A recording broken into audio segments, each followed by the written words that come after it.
Wilujeng Sumping Kasadayana. Kali ini Mimin akan berbagi tentang bahasa Sunda untuk kalian semua.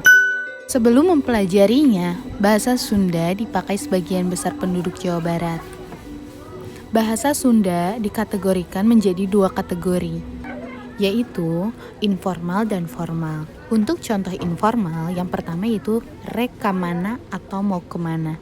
Untuk formalnya, bade kamana, mau kemana. Meskipun memiliki arti sama, namun kata rek kamana terkesan tidak sopan bila digunakan pada orang yang kurang kita kenal. Di Sunda juga ada kata aa dan teteh.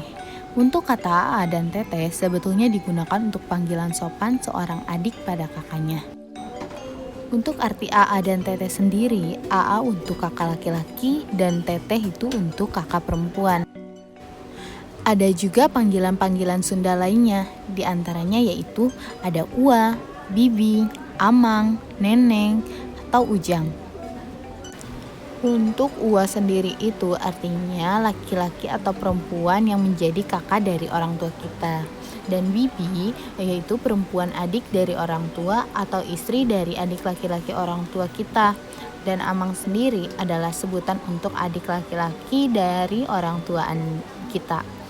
Neneng adalah panggilan untuk anak kecil perempuan. Untuk ujang adalah panggilan untuk anak kecil laki-laki. Cukup sekian informasinya, semoga bermanfaat dan jangan lupa untuk selalu menjaga kesehatan. Sampurasun.